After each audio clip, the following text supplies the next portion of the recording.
We're taking you guys and gals through all sorts of projects we got going on at the shop. I get lots of emails out of cards and letters, all sorts of stuff, what's happening or about the car that is happening down here. And of course, we got a 1969 Super Bee.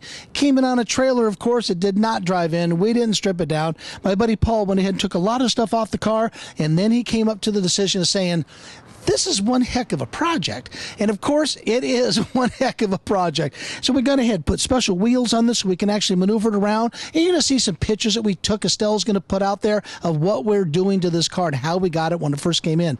The biggest thing is to strip the old paint and the old Abondo and all the old crap and crud that's on this car. You're going to see some scraping that's done on the bottom side of this car.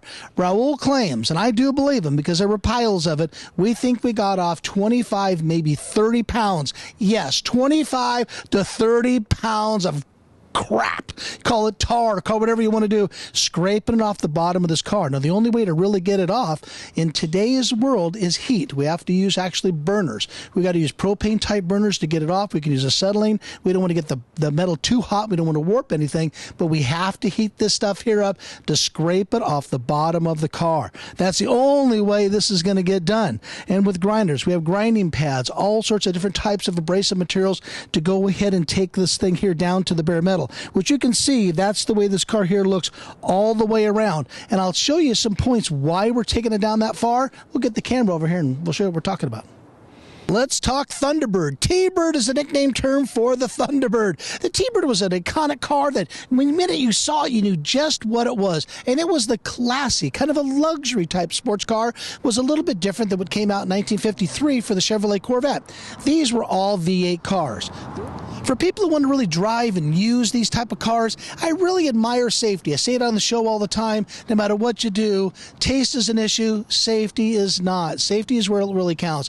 And the way cars stop nowadays, they stop on a dime and give you 9 cents change. These cars have brakes on them that were drum brakes in the early 50s. And they don't really stop behind the real new Volvo or whatever the type of car could be in front of you. We converted this car here over to disc brakes on the front.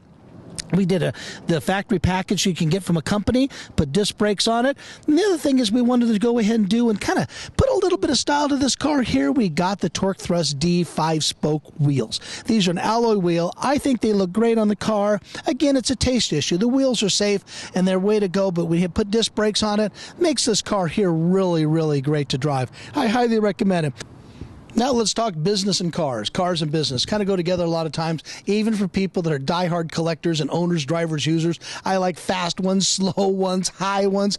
You kind of name it. I kind of like all types of cars. Even like showing you for the 59 Lincoln Continental to one of the cars I've had in my collection for many years. And this right here is actually a replica of a Chevrolet, Chevrolet, they're going to go ahead and shoot me, a Ford Mustang 350 Shelby. The car's a phenomenal car. I built this car here about 20-something years ago. Maybe 25 years ago, and built it all to the same specs as a Shelby would have been done, with disc brakes, 4-speed, high-performance 289 engine, and pretty much did everything about as authentic as I possibly could. The back windows, the stripe on the car being Wimbledon white, and I did it everything just the way it was. I've taken it to many shows for many years, and it's always done really well. We talked earlier and hoped you liked that Mustang. Finally thinking this thing here to go. But going to the Keith McCormick auction over in Palm Springs is going to be absolutely a blast. My buddy Mark's going with me, like I mentioned, and we're bringing these cars up. Now, this right here is a 1963 Corvair Greenbrier van. Now, they had a few different engine options. They had some low horsepower ones. They had them all the way up to 150 horsepower for the Spider type cars. And they had 2 carburetors, 4 carburetors, and a turbocharger. These did not sell with superchargers on them. They didn't go that avenue at all. But these are just, for some reason, they're hitting the market, they're hitting hot, and so I'm kind of hoping this does real well.